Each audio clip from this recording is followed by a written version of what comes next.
Bismillahirrohmanirrohim.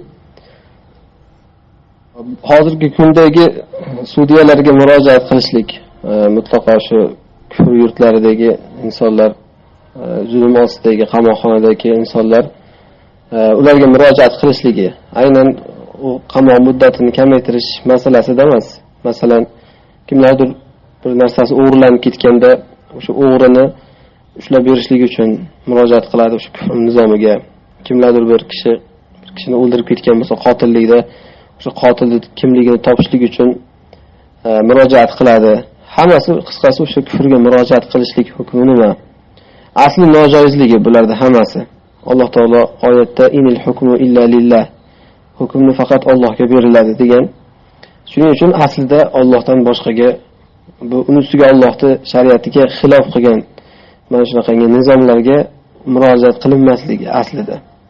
Lekin inson mazlum bo'lsa, mazlumdagi ana shu mazlumligini, zulmni ustidan ko'tarish uchun zolimdan men ustimdan mana shu zulmni ko'targin deb talab qilishligi, agar inson shunga sabr chidamasa, ofiyatni istasa, joiz bo'ladi inshaalloh. Bunga dalil Yusuf alayhisalom qissalarida shunga o'xshagan bir qissa sodir bo'lgan. Yusuf alayhisalom shu qamoqda yotganlarida qamoqdan chiqib ketayotgan bir sherigiga aytgan: "Uzkurni inda robbik." Sen o'sha hojangni huzurida meni eslagin degan. Hojangni oldida meni eslab qo'ygin degan. Ya'ni hojangga bildirib qo'ygan bir Yusuf degan inson qamoqdan shu beayb yotganligini aytib qo'ygan o'shanga degan. Mana shunda Yusuf alayhisalomning zamonida u Misrdagi Firavun bo'lgan haqiqiy va u Misr xalqi ham o'zi kofir bo'lgan. Shuning uchun Yusuf alayhisalom asli qamoqqa tushgan zahoti qamoqdagi insonlarni yolg'iz Allohga va yolg'iz Allohga hukmni isbot qilishga da'vat qilib ketgan. Inil hukmu illa lillah deb o'shanda Yusuf alayhisalom aytgan aslida birinchi bo'lib. Ya'ni hukmni faqat Allohga beringlar. Tog'utlarga hukmni iqror bo'linglar deb Yusuf alayhisalom birinchi o'rinda o'shanda aytgan. Endi o'zlari lekin mana Yusuf alayhisalom hozir mazlum bo'lib yotganliklari uchun bu zulmni mendan ko'tarsin deb o'sha zolimga murojaat qilyaptilar. Mana bu bildiradiki, inson mazlum bo'lsa, zolimga murojaat qilishga haqqi bor. Sharti shu: haqiqatdan mazlum bo'lsa, zulmni ko'tar deydi xolos. Lekin bu birovning haqqini olish uchun yoki bir musulmonga qarshi zolimga murojaat qilish mumkin emas. Masalan, bir inson bir o'g'rini zolimga shikoyat qilyapti. Hozirgi kundagi mana shu militsiyalarga yoki o'sha qoziga shikoyat qilyapti bir o'g'rini. Bu o'g'ri bo'lsa ham masalan musulmon edi deylik. Namoz o'qib yurardi, musulmon edi. Faqat endi shu bir osiy inson edi, o'g'irlik qilib qo'ydi.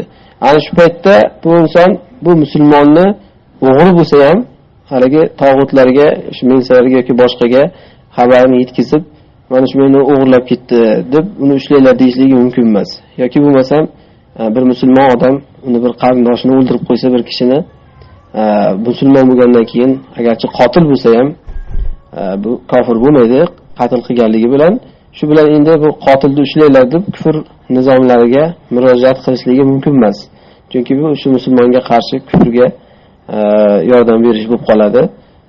Yoki birovning haqqini olish uchun kufrga murojaat qilish ham tushunarli. Bunda ikkita gunoh ustma-ust jamlanadi. Birinchidan birovning haqqini yeyotganligi, ikkinchidan shuni kufr orqali yeyotganligi. Bu aslida musulmon qoziga qilishligi ham mumkin bo'lmagan narsa. Shuning uchun haqiqatdan mazlumman deb bilsa o'zi bilan Alloh o'rtasidagi narsa endi bu. Hech kim bilmaydi. Mana shunda shu zolimga zulmni ustimdan ko'tar deyishligi joiz. Ya'ni bunga dalil Musa alayhisalom qissasidan chiqadi. Musa alayhisalom Firavunning oldiga borib, "An arsil ma'iya bani Isroil." Bani Isroilda men bilan jo'natib bor, ularga zulm qilib, erkaklarini o'ldirib, ayollarini cho'ri qilib azoblaverma degan. Hozir mana tog'ut albatta Firavun Musa alayhisalom unga borib tog'utligini e'lon qilishga buyurilgan aslida. Lekin o'shanda hozir Musa alayhisalom borib Firavunga murojaat qilyapti. Jo'natib bor menga deyapti. Ya'ni mazlumlardan haqni ko'tarishligi uchun. Bunga dalillar ko'p inshaalloh. Mazlum inson o'zining ustidan haqni, ana shu zulmni ko'tarish uchun murojaat qilsa bo'ladi. Yana dalil bunga sahobalardan Abu Bakr radhiyallohu anhu qissasida. Abu Bakr radhiyallohu anhu Makka da yurganlarida hijratdan oldin tazyiqlar kuchayganda Makkadan chiqib ketmoqchi bo'ladilar. Makkadan chiqib ketayotganlarida yo'lda Ibn Dag'ina degan kishiga yo'liqib qoladilar. Mushrik bo'ladi u. Abu Bakrga qayerga qarab ketyapsan deydi. Abu Bakr roziyallohu anhu aytadilar, meni qavmim chiqarib yubordi. Men yolg'iz Allohga ibodat qilaman deganligim uchun menga tazyiq berishyapti.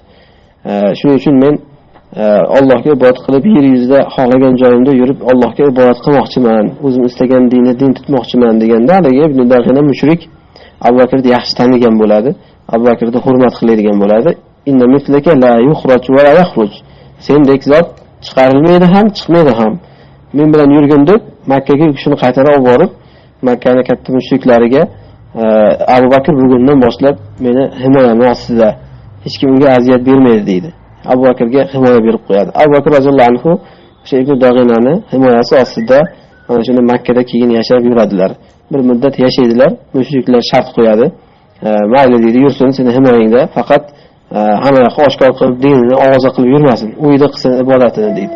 Shunda Abu Bakr roziyallohu anhu bir muddat uylarda ibodat qilib, keyin sabr qila olmasdan uylardan bir hovlidan bir masjid qilib, baqirib Qur'on o'qib, o'sha yerda odamlarni hammasini Qur'onni eshittirib, dinini e'lon qilib ibodat qilganlardan mushriklar keyin Ibn Daghinaga odam jo'natadi. Abu Bakrga himoya bergandek, Abu Bakr bunaqa qilib hamma yoqqa ovoza qilib dinini. Shuning uchun himoyangni qaytarib olsang olgin, bo'lmasa biz himoyangga e'tibor qilmaymiz deydi. Ibn Daghina keyin kelib Abu Bakrdan himoyasini qaytarib oladi. Shunda Abu Bakr roziyallohu anhu men himoyamni Allohga topshirdim. Himoyamni Allohga topshirdim. Shuning uchun seni himoyang menga kerak emas deydi. Abu Bakr roziyallohu anhu Ibn Daghinaga himoyasini qaytarib beradi. Mana shundan bilinadiki, aslida musulmon inson mana shunaqa kofirga muhtoj bo'lmagani yaxshi aslida. Abu Bakr roziyallohu anhu qilganlaridek, hattoki zulm ko'rsa ham, hattoki mazlum bo'lsa ham aslida shunga qilmagani yaxshi murojaatni. Lekin inson gohida sabr qila olmaydi, tazyiqlar haddan oshib ketsa, mana shunaqa holatda inshaalloh joiz, Alloh taolo ijozat bergan. La yukallifullohu nafsan illa wus'aha. Alloh bir jonni toqatdan tashqariga yuklamaydi. Murojaat qilib zulmni ko'tarishlikni so'rasa bo'ladi inshaalloh.